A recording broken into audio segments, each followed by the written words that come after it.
So it's that time of the week once again. Every Friday, we do our weekly power rankings. And believe it or not, we are now a quarter of the way into the NHL season here for week 8 power rankings. Make sure to give this video a thumbs up and a subscribe. Let's take a look at this week's NHL power rankings. So overall, this week was an interesting week in the NHL. There were a couple of home and homes between a couple of non-conference opponents, as well as a couple of teams kind of slowing down. They had a really good start to the season, and they seem to be regressing a little bit here, getting into the holiday season. A couple of teams that are at the bottom went on a couple of starting a couple of winning streaks around the NHL. So we'll see what happens this week. So starting things off, like we typically do, taking a look at the Metropolitan Division. At number 8, once again, is the New Jersey Devils. So the Devils stay at number 8 this week. They have a 5-8-4 record on the season. They were 1-2 this week. They lost to the Edmonton Oilers in Edmonton on the continuation of their Western Canadian road trip, losing to the Oilers 4-0 in that one. They went on to play the Vancouver Canucks in Vancouver, winning that one 2-1 in Vancouver. And now they come home. They had a home game Wednesday night against the Ottawa Senators, a team that's been struggling. They pick up a 2-0 lead, 2-1 lead, and they blow that lead, losing to the Ottawa Senators 4-2. So the New Jersey Devils, I'm really at a loss to what to say for the Devils at this point. Just looking at the eye test, the Devils I don't know what's going on. We know a couple of weeks ago, there was talk that, John Hines, the head coach, who was just given a new contract last year, actually even in the beginning of this year, it might have been that he got a new contract extension with the New Jersey Devils. And ever since then, things really have not gone so well for the Devils. They were hoping to get this team, this team was projected to be a playoff bubble team, possibly a playoff contender, and the Devils are very short of that with a 5-12 record overall, 14 points on the season, just not good enough for the Devils. And the Taylor Hall talk has simmered down a little bit. I'll let that simmer down because the Devils are going to be going through a tough season this year, with stuff like this happening. I don't know. The defense has been spotty. The goaltending's been spotty. The offense has picked up a little bit here and there, but they get shut out by Edmonton. Who has turned it around. They did score 2 goals against Vancouver, and that's a solid win. A 2-1 win in Vancouver. That was a good win. But the Ottawa Senator game, again, that's a team you need to take advantage of, and they were not able to do that. So looking at number 7, actually moving down a spot this week, is the Columbus Blue Jackets. 6-8-4 on the season and 0-1-1 this week. So a pretty brutal week, a pretty light week overall in terms of the schedule, but a tough week for the Blue Jackets. So they go to Colorado, continuing their road trip. They lose 4-2 to the Avalanche in Colorado.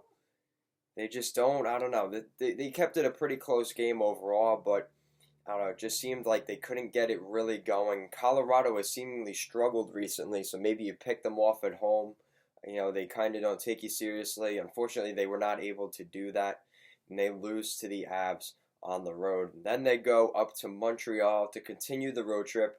They head to Montreal, and the Canadiens beat the Columbus Blue Jackets 3-2 in a shootout. So they at least pick up a point on the week, but a tough week overall for the Blue Jackets, moving down a spot this week in the power rankings. So with that, one team goes down, another team must come up, and that was at number 6, the New York Rangers, moving up a spot this week. They are 9-5-2 on the season, 1-1-1 this week. So they pick up 3 out of a possible 5 points, or out of a possible 6 points. So a pretty solid week for the New York Rangers. I think the Rangers have really been on the rise over the past 2 weeks, really. Obviously, they have some consistency issues, which we talked about earlier in the season, and we'll talk about specifically in one game in particular, which happened last night. So taking a look at the Rangers this week, They're at home. They're on a home stand. They actually just finished that home stand the other day. They played the Florida Panthers, lost to the Florida Panthers 6-5 in a shootout. So a scoring frenzy in that one. Anthony DeAngelo, I'm telling you, he looks very solid here for the New York Rangers. He's been showing off the entire week. He played very well in that Florida game overall, but again, it's a scoring match, and we know David Quinn does not like that. He'd rather a 3-1, 2-1 win, maybe a 1-0 win. He doesn't want to see a 6-5 shootout loss. That's a tough look for the Rangers, and that's the easy thing to look at. We gave up too many goals. We had to go to overtime. It goes to a shootout. It's anybody's game. And, of course, they don't pick up the extra point, which they desperately need right now in that conference. They have 9 wins on the season. I think the Rangers are on the rise. I really do. You look at some of the other teams in this division. They're kind of, head-to-head with a lot of them. And another solid week here for the Rangers. They could find themselves really moving up the power rankings as soon as next week. But then they played the Pittsburgh Penguins for Wednesday night hockey. 3-2 overtime win over the Pittsburgh Penguins in that one. So a good game there for the Rangers. Pick up another victory. It was a pretty close game, a hard-fought game against the Penguins. Always a bitter rivalry between those two teams, especially over the last decade, how much they have played in the playoffs. It's good to see these teams going at it again.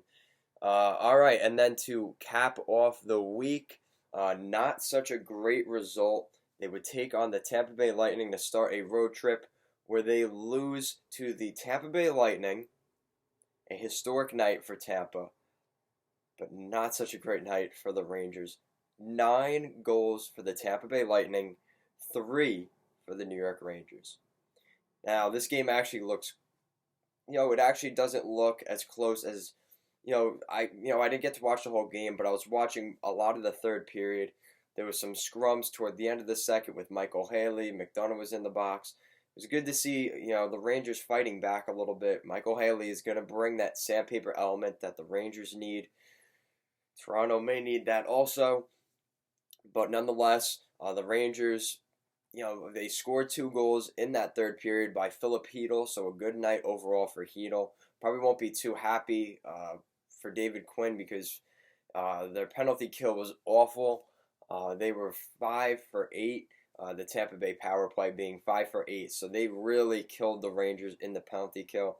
The Rangers penalty coming into the game, I believe, was a little bit below 80%. It's going to take a real big hit after this game in particular. And the crazy thing is most of those power plays, they scored within 30 to 45 seconds on average in those power plays. So really not too great for the Rangers on the penalty kill last night. They've got some work to do. They gave up a decent amount of goals besides the Pittsburgh game. They give up, technically speaking, they gave up 5 goals to the Panthers, a 6th goal for the shootout win. And then you give up, 9 against Tampa, and there were no empty net goals in that. That was all, there was no point in pulling the goalie at that point. But the Rangers get torched in that game, and not a great look there for the Rangers. But nonetheless, they pick up a victory, and because of some teams have really been sliding, and I like the way the Rangers have been playing. Even in that Florida game, you gave up 5 goals, but you also scored 5 goals, and the Rangers are starting to pick up. A lot of that youth has been starting to pick things up. Panarin is, getting things going. He's still acclimating. I think he's going to need another month or 2 to really get used to, living in New York and just settling in. Remember, this guy had to uproot his life, uproot his family, and that's a lot on a player and a human being in general. So hopefully he's able to start adjusting and acclimating. He's played pretty well with the Rangers. Maybe not to the level some Ranger fans want, but that's what you get playing in a big city like New York. All right, so at number 5, moving down a spot this week is the Pittsburgh Penguins. So the Penguins are 10-6-2 on the season, 1-0-1 this week. So they played the Chicago Blackhawks at home. They won that one 3-2 in a shootout. A couple of overtime or past 60-minute games here because the other game being the Ranger game we just talked about at MSG. The Rangers won that one 3-2 in overtime. I'm not really impressed with the Pittsburgh Penguins right now. The Chicago Blackhawks had a pretty solid week, but the Blackhawks are toward the bottom in the Central Division, and the Rangers are they're sixth in our power rankings, and they're toward the bottom in the Metro as well. So struggling against teams that you probably should beat. You beat the Islanders last week, and I thought that was really going to be a momentum shift there for the Pittsburgh Penguins. But it seems like, again, you don't have Sidney Crosby. He's out. That's an easy excuse, but we know how good Malkin gets when Crosby is out of the lineup. He goes absolutely insane. He becomes a monster out there, and that's going to be tough. Tough to play against. But no need to fret, really. They're 10-6-2 on the season, but I feel like they definitely play to the level of their opponent, and I feel like they don't show up necessarily for some of these games like Chicago. The Rangers, you would think they would show up for. They played a pretty solid game overall, but it seemed like they, not dumbed down to the level of their opponent, but they're just not playing, the Penguins hockey that we've been used to over the past couple of years. So it's okay. They find a hot streak here or there. They'll be okay for playoffs, but it's definitely something that's on the mind of NHL fans, including myself right now. So, pretty good week for number 4. This team moved up past their in-state rivals. At number 4 this week is the Philadelphia Flyers. So the Flyers are 10-5-3 on the season, 2-0-1 this week. So that's 2 weeks in a row now where they are on a point streak. The Philadelphia Flyers are finding ways not only to win games, but pick up serious points. Start off the week, they went up to Toronto to play the Toronto Maple Leafs, beat the Leafs 3-2 in a shootout, and with that high-potent offense, to get through even a shootout is a pretty big deal. So good job there by the Flyers. They would go up to Boston to take on the Boston Bruins in Beantown, beat the Boston Bruins 3-2, once again in a shootout. Then they would host the Washington Capitals, where they would lose 2-1 in a shootout. So a lot of past 60-minute hockey here for the Flyers. The Florida Panthers and the Philadelphia Flyers seem to like going into overtime and shootouts, because that's been a theme for those teams here in the first quarter of the season. But the Flyers are playing pretty well. Sean Couturier is playing very well for the Philadelphia Flyers. A guy I'm really keeping an eye on, Joel Farabee, playing very well there for the Philadelphia Flyers, and the defense is playing pretty solid. Carter Hart seems to be getting his feet under him here this season, and he's playing pretty solid hockey, and the Philadelphia Flyers are finding ways to win.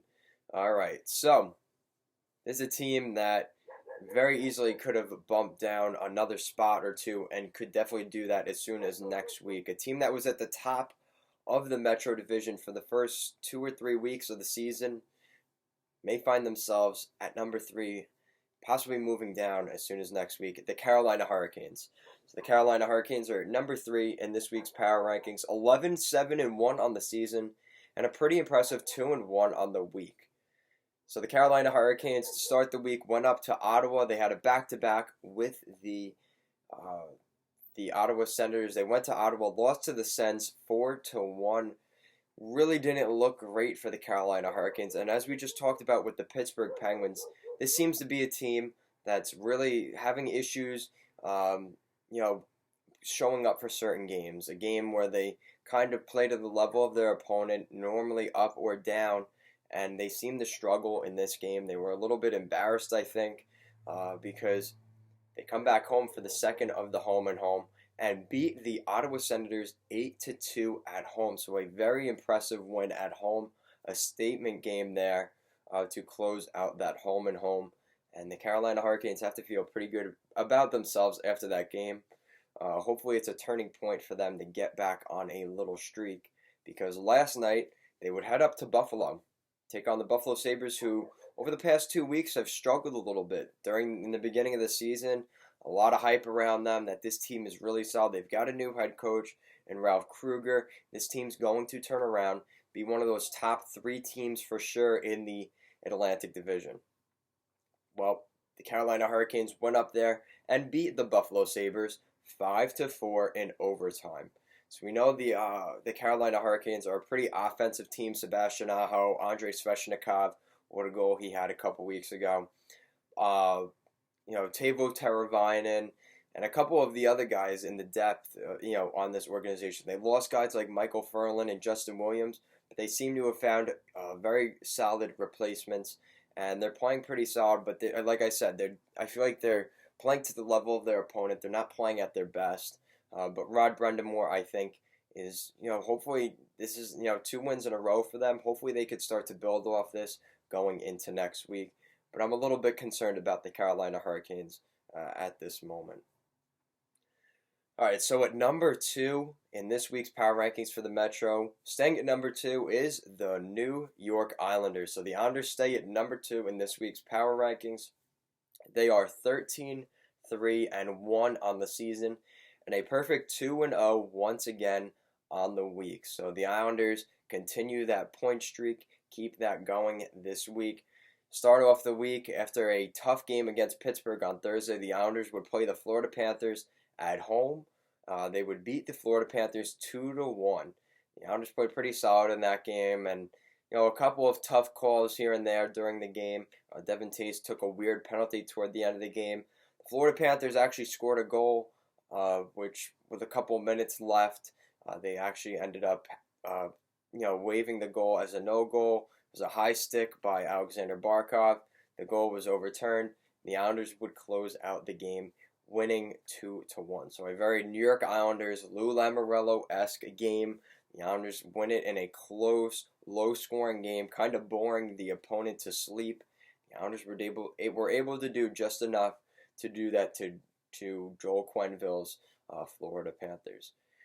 And then on Wednesday night, the big game, it seems like every time Toronto comes here to New York, 2 pretty big cities for media, specifically hockey, New York and Toronto. A lot of buzz and media around this game about a certain guy that, I forgot his name. Oh, okay, yeah, John Tavares. John Tavares returns to Long Island, and the Leafs issues, and we'll talk about the Leafs in a minute, but there's been a lot of talk about the Leafs, a lot of criticism in Toronto about, there's not enough sandpaper on this team, and they need more guys that just care. It seems like these guys aren't motivated, they don't care. Fire Mike Babcock, it's all Mike Babcock's fault. Well, the Islanders win that one 5-4 at home in a very loud stadium. We don't need you chants all night. John Tavares ended up scoring a goal late in the third period, which not to the pleasure of Islander fans. But nonetheless, the Islanders pick up a win 5-4, and they find a way to win a game. Remember, it's not about the points that you get, it's about the results and the win. John Tavares might need to listen to that one. But anyway, the Islanders win that one. Anthony Beauvillier really playing well, got 2 goals in that one. Matt Barzal has been an absolute monster for the Islanders since the beginning of this season, really, at this point. He's been very solid for the Islanders, and he's going to get a good payday at the end of this year. So we'll have to see what happens with that. And the Islanders, nonetheless, keep their 14-game point streak alive this week. We'll see how much longer it will last. Okay, so that means staying at the top of the Metro Division this week. The Islanders would be first in pretty much any other division except this one, because at number 1 is the Washington Capitals at the top of the Metropolitan Division. So the Washington Capitals are 14-2-4 on the season. Yeah, that's right, 14-2-4 on the season. 2-0-1 this week. They played the Vegas Golden Knights at home, a little bit of a homestand. They beat the Vegas Golden Knights 5-2 at home. They will play the Arizona Coyotes, lose that one in a shootout 4-3. They were actually down 3-2. Ended up scoring a late goal by TJ Oshie, sending the game to overtime. They could not get the victory at the end of the day, but they pick up a very valuable point against the Coyotes. And then they go up to Philadelphia. A little bit of a rivalry, a regional rivalry there between the Flyers and the Caps. And the Philadelphia Flyers end up winning that one, the Caps win that one 2-1 in a shootout up in Philly. So a pretty solid game there for the Caps. They find a way to pick up 2 points against a division rival. You probably don't want to be giving them points, but there's only so much you can control And at the end of the day, they pick up 5 points on the week. So a pretty solid week overall for the Washington Capitals. So just as a quick rundown, at number 8 is the New Jersey Devils. Number 7 is the Columbus Blue Jackets. Number 6 is the New York Rangers. Number 5 is the Pittsburgh Penguins. Number 4 is the Philadelphia Flyers. Number 3 is the Carolina Hurricanes. Number 2 is the New York Islanders. And staying at the top spot in the Metro at number 1 is the Washington Capitals. So let's take a look at the Atlantic Division. All right, so as we continue here, taking a look at the Atlantic Division, not too much change here. There is one exception to that, but pretty much every other team, it's pretty much the same. But let's get into it. So at number 8, actually moving down a spot this week, and this was kind of tough for me, but I ended up moving them down. At number 8, once again, they're used to this spot, is the Ottawa Senators. So the Ottawa Senators are back at number 8 this week. It was a toss-up between them and number 7. I had a hard time choosing which team to put where, but I ended up choosing the Senators to go here. So the Senators are 7-10-1 on the season and 2-1 this week. So they won more than they lost this week and still moved down. That's because the team ahead of them played pretty well this week, considering some of the trash and shade I was throwing at them over the past couple of weeks. They definitely deserve. But the Ottawa Senators had a pretty solid week. Last week they played pretty well, and this week pretty much the same results overall. So they beat the Carolina Hurricanes at home, where they back-to-back beat the Hurricanes 4-1 at home. They go down to Carolina for the second of the home-to-home and get spanked by the Carolina Hurricanes 8-2 in Raleigh, North Carolina. So a tough way to finish off the home-and-home, but no need to worry. On the way back home to Ottawa, on the way up the East Coast, they would take on the very struggling New Jersey Devils in New Jersey. The Devils would go up to an early lead, up by had a 2-goal lead, 2-1, and the New Jersey Devils ended up losing that game. The Ottawa Senators came back and won 4-2 in New Jersey. So a solid win for the Senators there. So, and continuing along, taking a look at number 7, moving up a spot this week. Team, like I said, took a lot of flack over the last week or two, a historic losing streak. The Detroit Red Wings are at number 7 this week, 7-12-2 on the season, 3-0-1 this week. That looks like a top-tier team if you look at their record over the last week. Because of the problems they've had over the last month, they had a really, really bad October, and it really hurt them, and hopefully they could turn things around here in November. It's a new month. We'll see what they can do with that. There's still plenty of time before Thanksgiving. There's another 2 weeks for them to maybe get back to 500, maybe.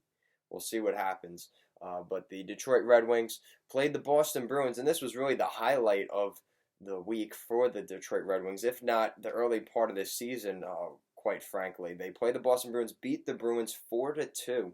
So a solid win for the Detroit Red Wings there. Then they played the Vegas Golden Knights, who were, again, a pretty solid team, beat the Vegas Golden Knights 3-2 at home. They head out to the West Coast for a West Coast road trip, starting that off on a good note by beating 2 pretty solid teams at home. Then they go to Anaheim, beat the Anaheim Ducks 4-3 in overtime, and then unfortunately ending the week with a loss in Los Angeles, 3-2 in overtime to the Los Angeles Kings. They lost. But overall, the Detroit Red Wings really seem to be getting things going this week. We'll see how long it lasts, but the good news is they're showing there is potential in this team. There is something there. We saw it in the first 2 weeks of the season, and we seem to be seeing it now.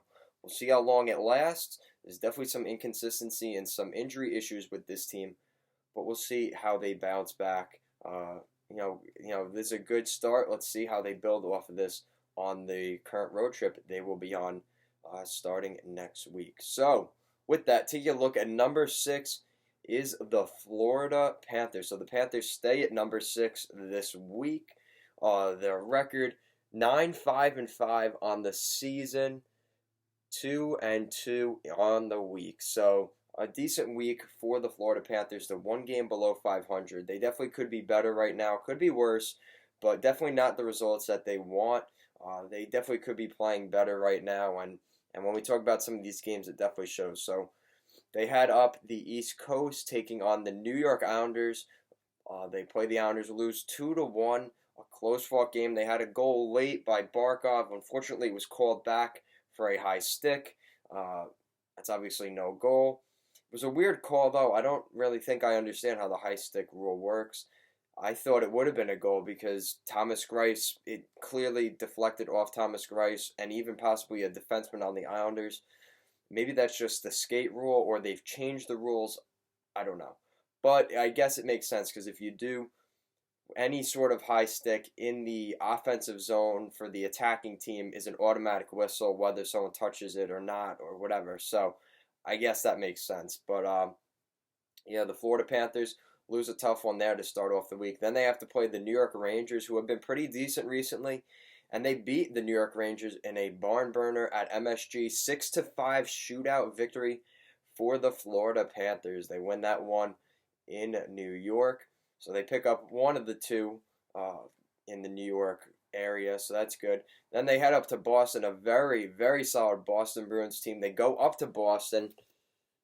They really like overtime and shootouts because they play the Boston Bruins in Beantown and beat, once again, in another barn burner, 5-4. They beat the Boston Bruins in overtime, or in a shootout over the Bees.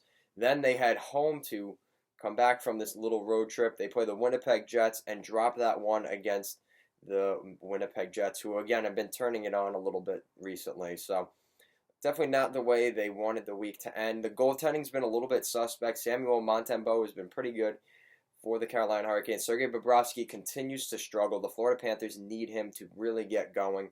The whole team really seems to be rallying around him and believes in what he could do. They know what he's done in the past. Plenty of people have said Bobrovsky is probably one of the best goaltenders in the league, and unfortunately he's not really backing that up so far in Florida. All right, so this is where we see a little bit of a shakeup here. So moving down 2 spots this week, we saw a little bit of a changing of the guard toward the top of the Atlantic Division, and this is where it starts. So at number 5, the Buffalo Sabres dropped from number 3 down to number 5 this week. 9-6-3 on the season, 0-2-1 this week. So 3 games, no wins for the Buffalo Sabres. This is becoming a theme for the Buffalo Sabres here in November. We're in mid-November now. They really are struggling in November, and hopefully something that they can turn around because it's really not. This is becoming, what we saw last year. It's almost completely what we saw last year. So the Buffalo Sabres need to figure out a way to get out of this situation because the storyline is going to be everything that happened last year, and everybody's going to look at this team as a laughing stock, not take them seriously. Jack Eichel is playing very solid with the Buffalo Sabres. Rasmus Dahlin, has some growing pains here with the Sabres, but he's playing pretty good. Carter Hutton's been pretty solid. He's a little bit inconsistent. I think that's part of the problem here for the Sabres. But overall, there's really no excuse. They played the Tampa Bay Lightning at home, a divisional opponent, lose 3-2 to the Tampa Bay Lightning. They continued the home and home. They go down to Tampa Bay and lose 5-3 to the Tampa Bay Lightning in Tampa.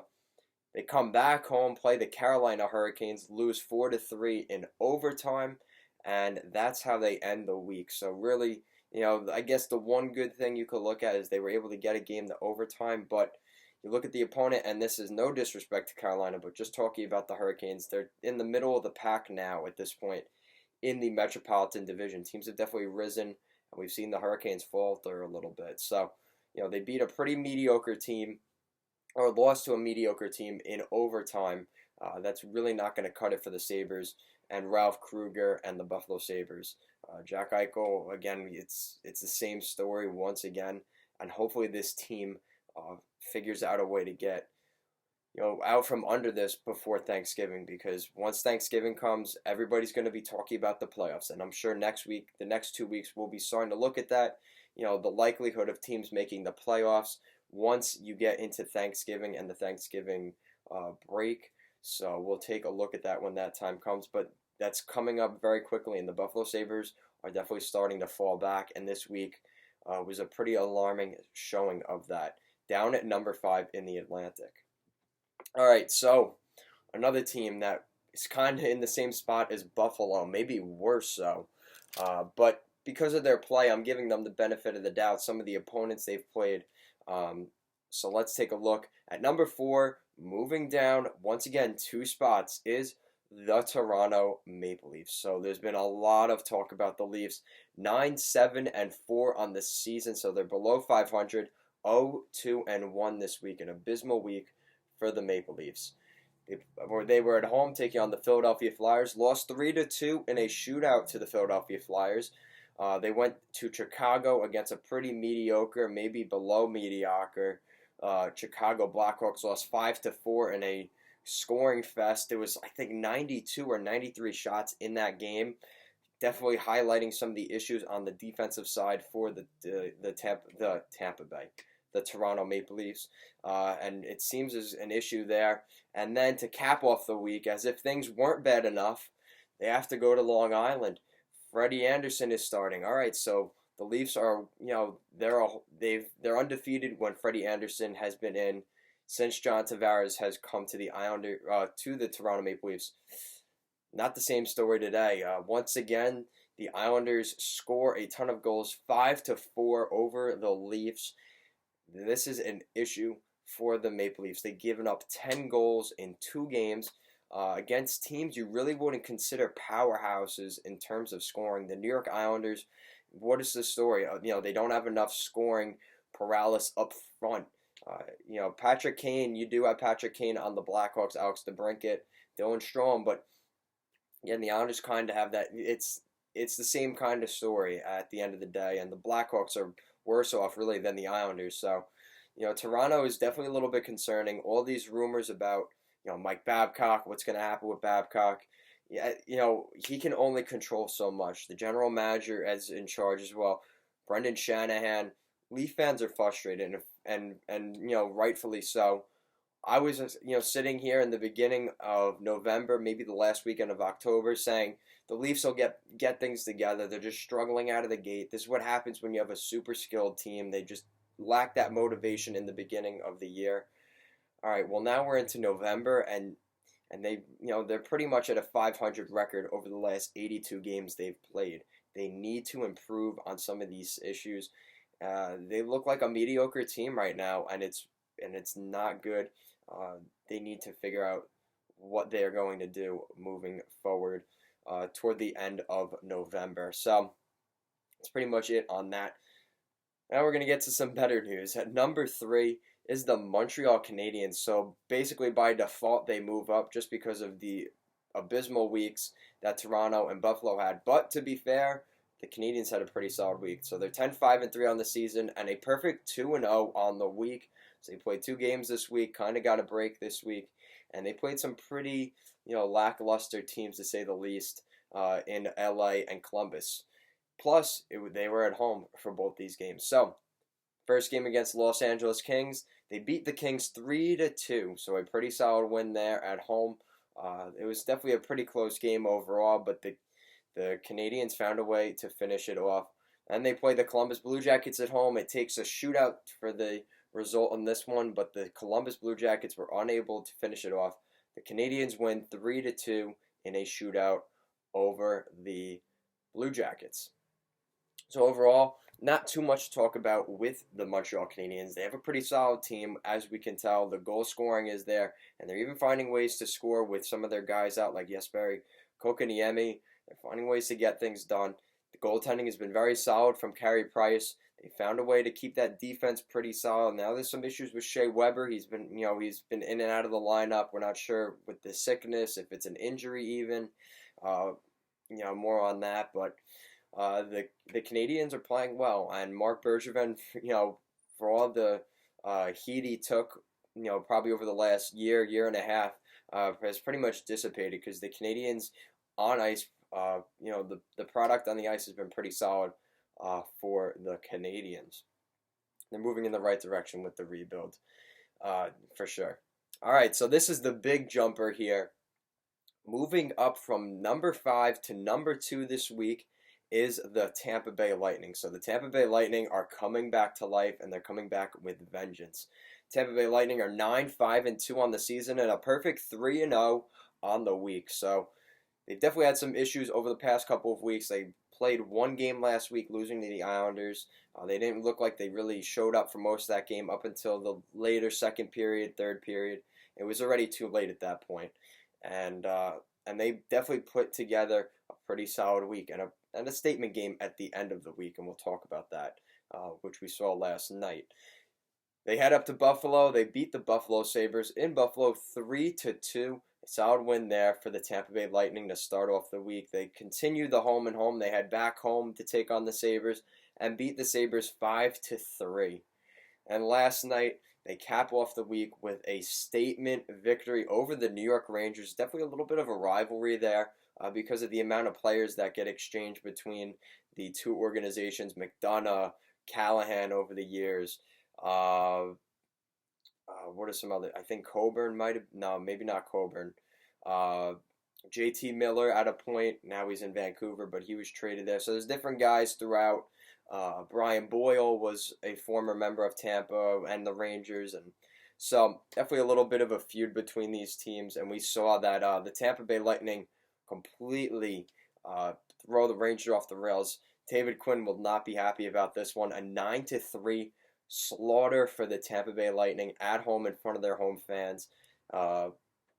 Filipino ended up scoring 2 goals for the Rangers late, but was pretty much it. Yanni Gourde got a goal, so it was nice to see him. Alex Killorn got 2 goals, so a solid game for him. And the Tampa Bay Lightning, they're making their way up, and they had a really nice showing this week. A couple of falters throughout the rest of the division, maybe a little bit premature for this move up, but we'll see how long this lasts for Tampa. Very solid week for the Lightning. So that leaves with number 1, staying at number 1 this week, is the Boston Bruins. So the Boston Bruins now, for the 3rd week in a row, will maintain the top spot in the Atlantic. 11-3-4 on the season, 0-1-2 this week. So really the weakest, section of the season here has been over this week for the Boston Bruins. They went to Detroit, kind of a trap game in Detroit. They lose to the Detroit Red Wings 4-2. They play the Philadelphia Flyers at home, lose that one 3-2 in a shootout. Then they play the Florida Panthers at home and lose once again in a shootout by their score of 5-4. So the Boston Bruins definitely didn't have a great week overall. The defense seemed to have some issues, but that happens.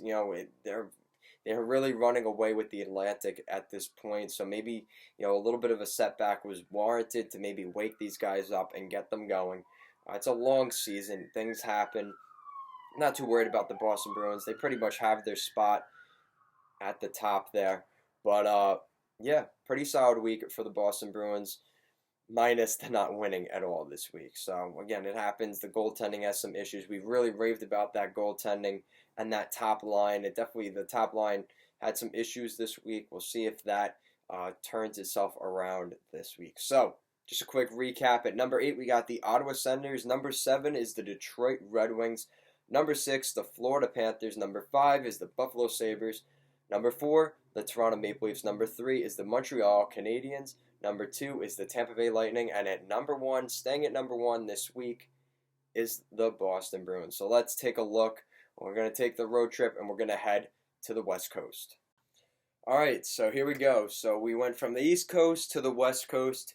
As we are heading to the West Coast, taking a look at the Pacific Division. All right, so let's get this going. So at number 8, sliding down a spot from last week to this week, is at number 8, the Los Angeles Kings. So the Los Angeles Kings are at the bottom here to start things off. 7-11-1 to start the season.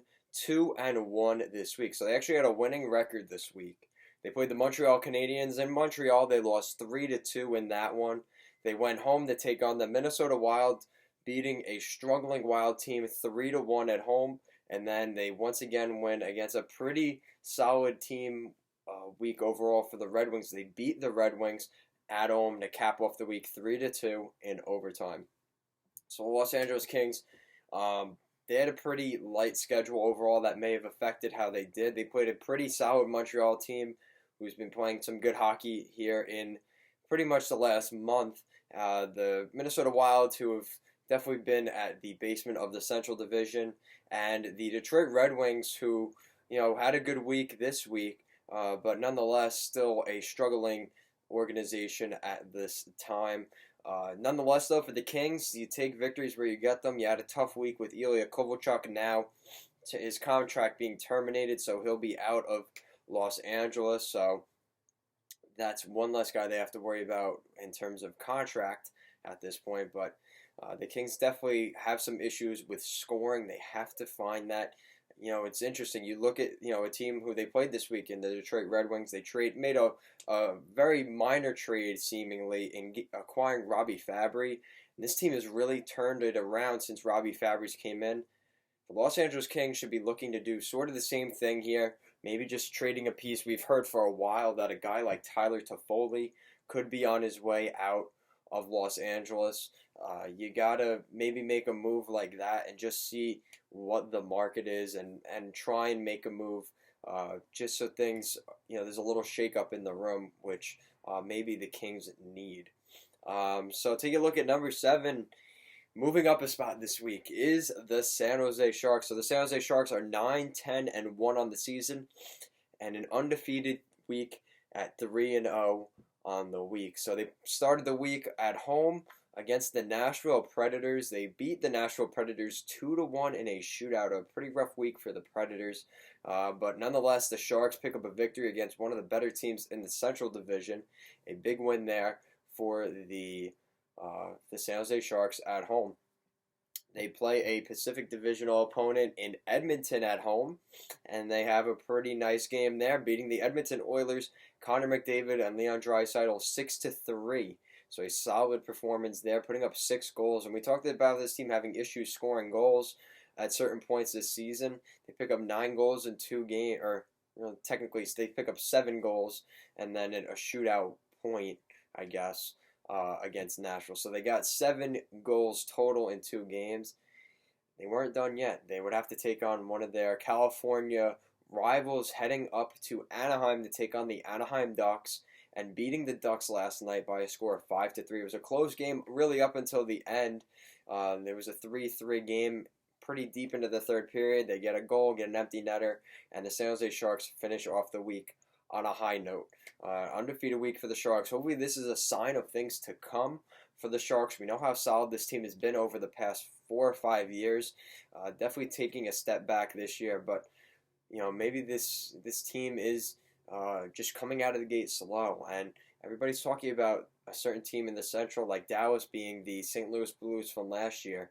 It's usually the team that you don't talk about that has that unwarranted success. So maybe the San Jose Sharks ready for that right now. We'll have to wait and see. But a good sign moving forward for the Sharks. Okay, so at number 6, and this was tough. They have really fallen. Last week they were number 5 in the power rankings. The week before that they were at number 4. The week before that they were at number 3. You see the pattern here. So they went from 3 to 4 to 5. You guessed it.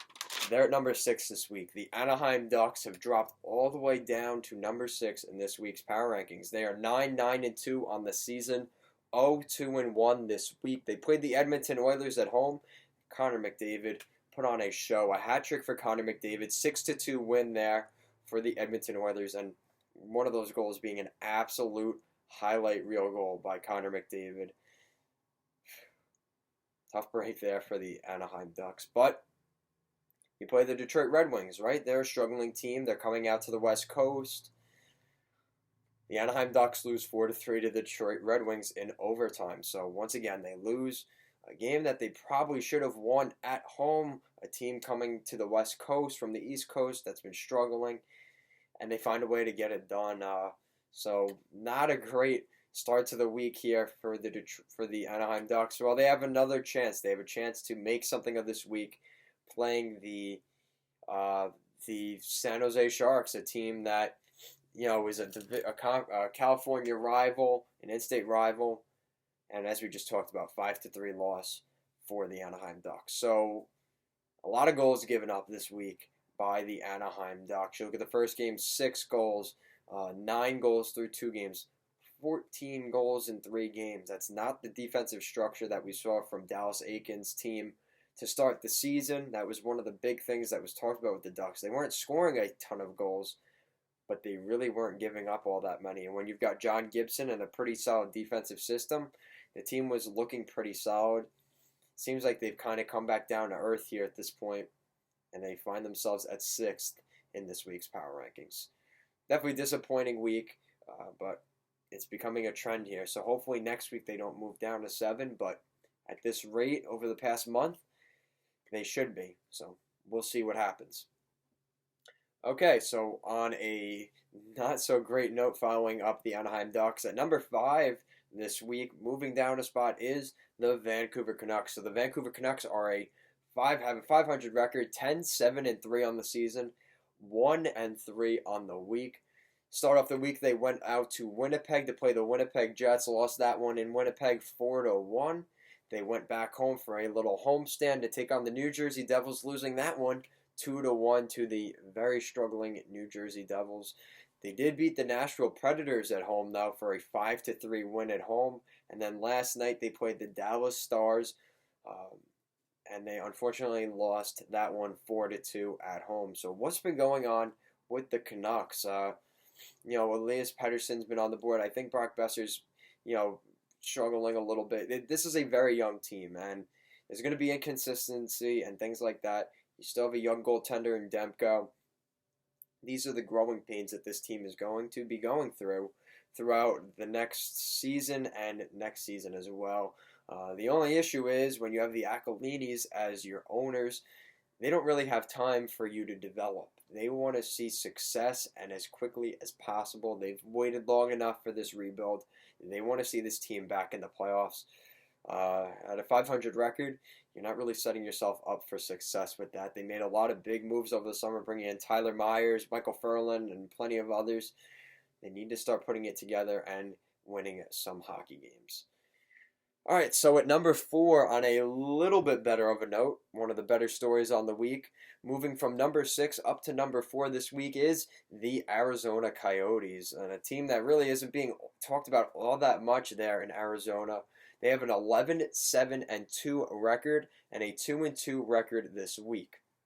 Overall, a pretty solid week for the Coyotes.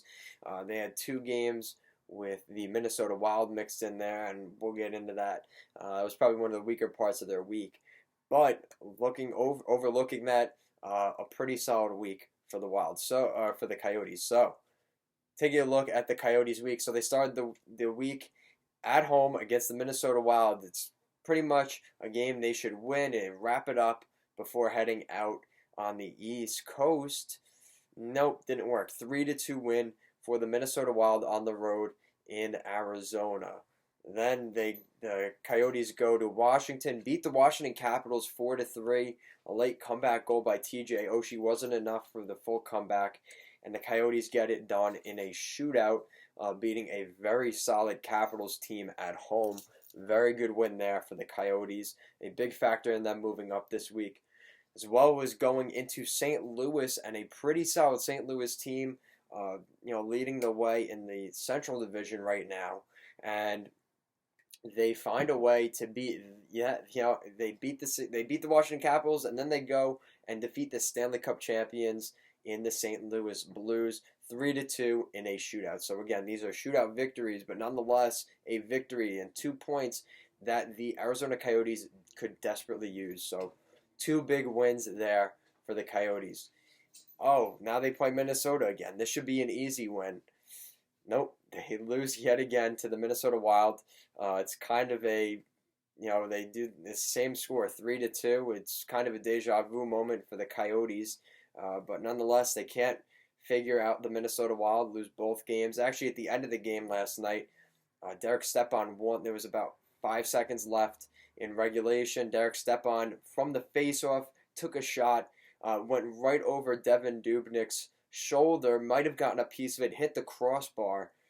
Boy, that would have been a very different game if Derek Stepan ties that game there in the final seconds. But it bounces up over, and the Minnesota Wild are celebrating with a victory. But definitely down to the wire and was a pretty close game at the end of the day for the Coyotes.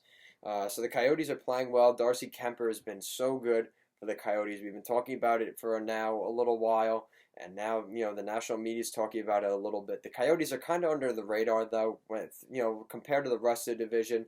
You look at Edmonton, how good Leon Draisaitl and Connor McDavid are. Calgary, maybe some of the issues with some of their stars, but uh, Matthew Tkachuk playing really well. So Arizona kind of falls under the radar with certain things, and they seem to be doing quite fine with that right now. They don't need all the pressure. Just make the playoffs at the end of the day. The nice thing was last night, a couple of guys went back to their hometown. Some former Minnesota Golden Gophers playing in Minnesota. Phil Kessel, Aaron Ness, Derek Stepan, as well as somebody else who can't remember at the top of my mind right now. But it was nice to see a couple of guys go back to Minnesota, and they didn't get the win, but a couple of hometown guys playing in that one. All right, so we were in Arizona. Now we're going to head north of the border for number 3.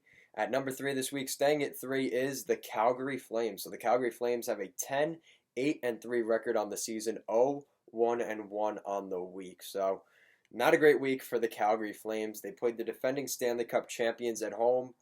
They lost 3-2. It took overtime to decide that one for the Blues victory. Unfortunately, I lost for the Flames, but the lone point that they picked up this week, they'll take on the Dallas Stars, who have really turned it on here in November. They lost that one last night 3-1 at home, so not a great look here on the homestand this week for the Calgary Flames. There's been a little bit of talk now about what's going on with Sean Monahan, Johnny Gaudreau, because Matthew Tkachuk has pretty much taken the storylines for Calgary at this point, and the Flames don't really mind. Their record really isn't anything great. They're below 500, 10-11. But at the end of the day, this division is showing itself to be a little bit weaker than we gave it credit for, and unfortunately, that's why the Flames are where they are. So speaking again, this was a tough week for the Pacific Division. At number 2, staying at number 2, is the Vegas Golden Knights, who find themselves in a pretty bad spot. They're 9-8-3 on the season and an 0-3 record this week. So the Vegas Golden Knights really took a hit this week. Not a great week. They were 9-5, 9-5-3 coming into the week, 9-8 by the end. So a couple of decent teams, but really one noticeable team that they really shouldn't have won. The other 2 were games they probably should have won. So they head to Washington to start the week. They lose to the Capitals 5-2 in D.C., unable to get the victory there. They head up north to Detroit to continue that road trip, where they lose to the Detroit Red Wings 3-2. So the Red Wings, who had a pretty solid week, needed some help from teams like Vegas, who just seem to be struggling right now, and not a great start to the week. Well, they head back home to take on the Chicago Blackhawks, and they came out of the gate firing on all cylinders. We're up 2 goals very early in the game. They ended up scoring again, I believe it was 3-1 or 3-2, and then they ended up losing the game 5-2 or 5-3 to the Chicago Blackhawks. Not a great game for the Vegas Golden Knights. Definitely a little bit of a loss of focus there in the second and third period. They were up 2-1 heading into the first intermission, and things kind of fell off the rails from there. So Vegas definitely took a hit this week. So that means staying at the top of the Pacific for another week. Yeah, since the beginning of the season. Wow. So for the 7th week in a row, the Edmonton Oilers hold the top spot in the Pacific Division. A 13-6-2 record, 3-1 on the week. They started the week at home taking on the New Jersey Devils as they took a little Western Canadian road trip. Shut out the New Jersey Devils, beating the Devils 4-0. They go to Anaheim, beat the Anaheim Ducks in pretty dominant fashion, beating the Ducks 6-2 in Orange County in Anaheim. Then they head to San Jose, who you would think that would probably be the easier of those games, and they dropped that one 6-3 in San Jose. The Sharks had a pretty solid week at home, so Edmonton kind of fell into the hands of the Sharks there. And then last night they played the Colorado Avalanche in a 6-2 victory for the Edmonton Oilers. Connor McDavid was on fire this week. He had a highlight reel goal against the Anaheim Ducks, got a hat trick as well. Not too bad there for Connor McDavid and the Oilers. And the Oilers just continue to find scoring from that top line. The goaltending's been good enough from Mike Smith to get them through some of these games and just outscoring their opponents. How that does in the second half of the season and maybe playoffs, we'll have to wait and see. But the Oilers are doing just fine for now, and they hold their spot at the top of the Pacific. So quick rundown. At number 8, we got the Los Angeles Kings. Number 7, the San Jose Sharks, who had a very impressive week. Number 6, the Anaheim Ducks continue to slip down the rankings. Number 5, the Vancouver Canucks stay pretty much in the middle. Number 4, the Coyotes, who had a pretty solid week, the biggest jump in the Pacific this week. The Calgary Flames stay at number 3. Vegas stays at number 2. And Connor McDavid and the Edmonton Oilers stay at the top spot at number 1 this week. So let's take a look at the Central Division. All right, so taking a look at the Central Division, not a great week for the Central Division overall. Maybe besides one or two teams, not a great week. So, starting at number 7, staying at number 7 this week is the Minnesota Wild. So the Minnesota Wild have a 7-11-1 record, 2-1 this week. They went to Arizona to play the Arizona Coyotes, who have been pretty solid here this month in November. They beat the Arizona Coyotes on the road 4-3 in that one. They head to Los Angeles to finish up that road trip on the West Coast. They lose 3-1 to the Kings in Tinseltown. Good news, though, they head back home last night to take on the Coyotes yet again. Maybe the Coyotes looking for some revenge. And the Arizona Coyotes find a way to lose this one. The Minnesota Wild win 3-2. Same score that they did against them prior in the week. Solid game, pretty close at the end of the day. The Coyotes were putting a lot of pressure on the Wild, and the Wild defense held up. Devin Dubnyk played good enough to get the win for the Coyotes, and not many complaints. They had a winning record this week. Hopefully that continues, but their record is definitely showing a different story. Now there's been starting to be rumors now that Bill Guerin is starting to see what this team is. He's starting to get an idea of possible trade rumors that could be out there. Would they be willing to give up certain prospects that are in the pipeline? I would say no, but it's being talked about at the very least. Joel Eriksson being one of them, Luke Cunnin as well. What's the market for possibly goaltending in Alex Stalock and Devin Dubnyk at this point? Those are the kinds of things we're looking at, because you look, in reality, you've got Zach Parise and Ryan Suter. Those contracts are anchoring this team down. No one's taking those contracts. So you got to look at different options, and those are probably the most valuable guys that could generate interest on the trade market. All right, so at number 6, staying at number 6 this week is the Chicago Blackhawks. So the Blackhawks have a 7-7-4 record, 2-0-1 this week. So a pretty solid week for the Chicago Blackhawks. One of the best weeks they've had so far this season. It took till mid-November to get going, but the Blackhawks are starting to get things going. Patrick Kane, Alex DeBrincat, the rest of that group there in Chicago are starting to get things going and at the right time. To start the week, they went to Pittsburgh, lost 3-2 in a shootout to the Pittsburgh Penguins.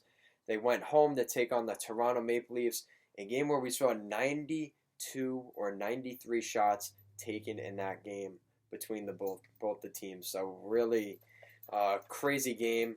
9 goals scored in the game, 93 shots. Just a crazy game there. So they played the Toronto Maple Leafs in a close game there. And then to end the week, they head to Vegas against a Vegas Golden Knights team that seemed to be struggling this week. They beat the Vegas Golden Knights 5-3 on the road in Vegas. So a pretty solid end to the week for the Blackhawks. It didn't start that great, losing to Pittsburgh. But they pick up a point in that game, and then they beat a Toronto Maple Leafs team that's pretty solid, as well as the Vegas Golden Knights. Maybe teams that are struggling at this point right now, but they pick up very needed points. Might have got a little lucky with the schedule this week, but at the end of the day, you create your own luck by being a solid team. That's what the Blackhawks did this week. All right, so at number 5, I was shocked by this, but when I was putting in the records and how they did this week, I was not impressed by this team. Moving down 2 spots this week from number 3 down to number 5 is the Nashville Predators. The Nashville Predators have a record of 500, 9-6-3 on the season, 0-1-1 this week. So 2 games on the week, and they pick up 1 out of a possible 4 points. So not a great week for the Nashville Predators. They started the week in San Jose, who had a pretty surprisingly good week. San Jose Sharks beat the Nashville Predators 2-1. It took a shootout, so the Predators did pick up a point in that one. Then they would head to Vancouver to take on the Canucks and lose 5-3 to the Vancouver Canucks. So kind of a continuation where they just you just don't score enough, or you're giving up too many goals to the other team. Unfortunately, it was a combination of both. The San Jose game probably could have gone either way. It was a pretty hard-fought game between both sides. Nashville couldn't come out on the right side of it. And the Vancouver game was a little more telling for me, and this is no discredit to Vancouver. I think Vancouver, I just talked about them being a team to watch here heading into the winter time, but I don't know. Nashville, I really thought could have beat the Canucks there. Couldn't find a way to get it done. They really dropped off this week. And a couple of other teams in the division really had a good week here in the Central, so they kind of faltered because of that. So at number 4 is the Winnipeg Jets, moving up a spot thanks to the Nashville Predators. The Winnipeg Jets are 11-8-1 on the season, 3-1 this week. They beat the Vancouver Canucks 4-1 at home. They beat the Dallas Stars 3-2 in overtime. They pick up a victory there. They host the Colorado Avalanche. Unfortunately, get shut out at home there, 4-0 to the Avalanche. Then they head to Florida to start an Eastern road trip, where they beat the Florida Panthers 4-3. So overall, pretty solid week for Winnipeg. I was giving it to the Winnipeg Jets earlier in the season.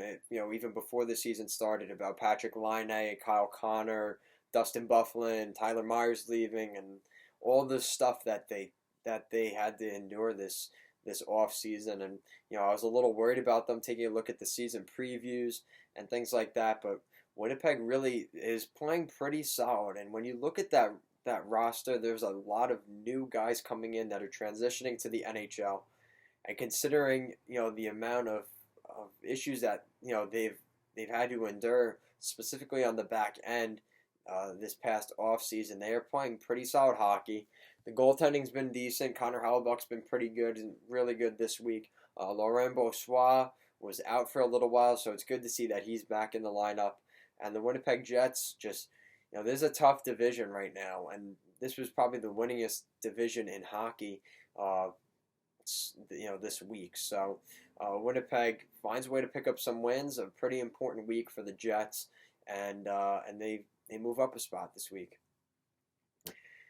So this is quite interesting. So we talked about the Anaheim Ducks, who kept moving down the power rankings.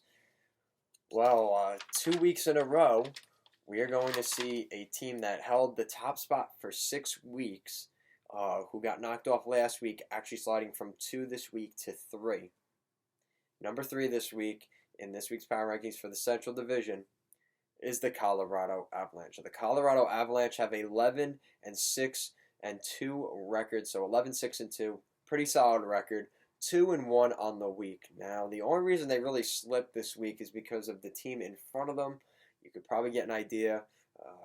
One team's going to be at the top, and a team that's come up through process of elimination, if you know the Central Division.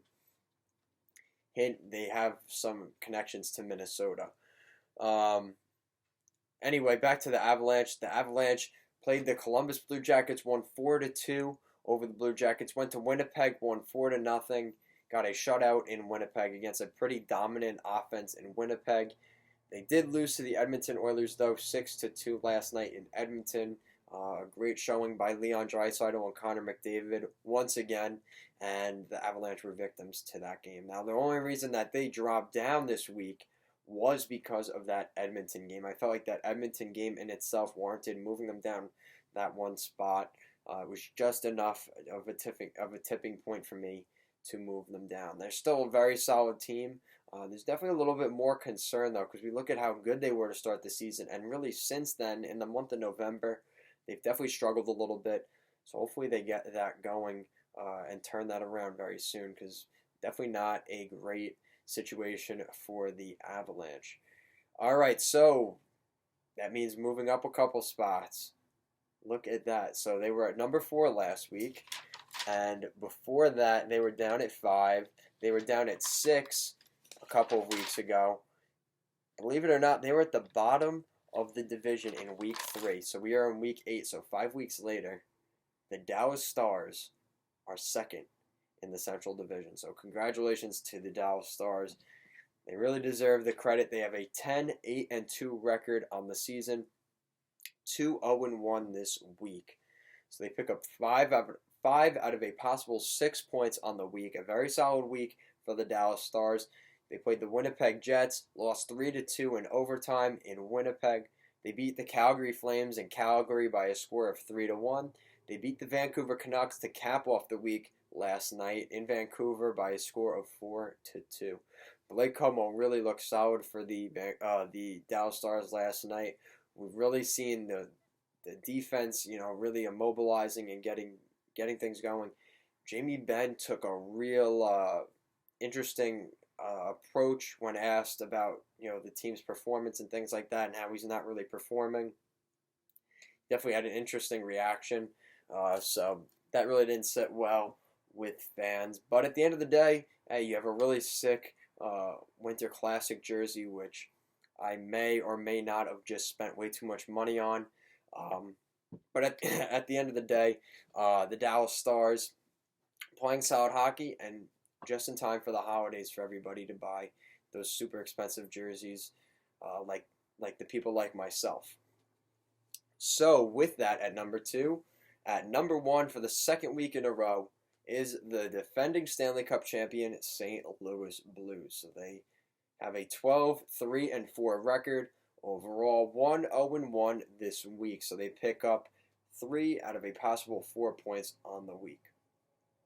They played the Calgary Flames in Calgary to start the week. Took overtime for that one. They won 3-2 in Calgary. And then the other game being a loss against the Arizona Coyotes at home, where they didn't really get much luck in the shootout, and they lost in a shootout to the Coyotes. So St. Louis Blues are a team to really watch right now. They're kind of leading from where they were at the end of last season, winning the Stanley Cup. They don't have much of a cup hangover, maybe for a week in week 4 or week 3. They had a little bit of a dip in production, but since then the Blues have just stayed competent, and they seem to be just consistently picking up wins here and there. They don't have a great week and then a bad week. They have a couple of pretty solid weeks and then a good week. Pretty solid weeks, good week. And they're finding themselves at the top of the Central Division once again this week. So, obviously it doesn't help that some of these other teams took a major hit this week, Colorado being one of them, Nashville. Those were teams that were really supposed to be competing with St. Louis for that top spot this week. They kind of faltered a little bit. Gave room for teams like Dallas, though, to move up, which is really nice. But taking a quick rewind here, at number 7 is the Minnesota Wild. Number 6, the Chicago Blackhawks taking a major hit this week. At number 5 is the Nashville Predators. The Winnipeg Jets at number 4. The Colorado Avalanche at number 3. The Dallas Stars move all the way up to number 2. And the St. Louis Blues hold down the top spot in the Central Division. So that's it for this week's NHL Power Rankings. There were a couple of changes and a decent amount of fireworks here in the Central Division to end it off. The Atlantic saw a little bit of a shift in favor of teams like Montreal and Tampa, Toronto and Buffalo faltering a little bit.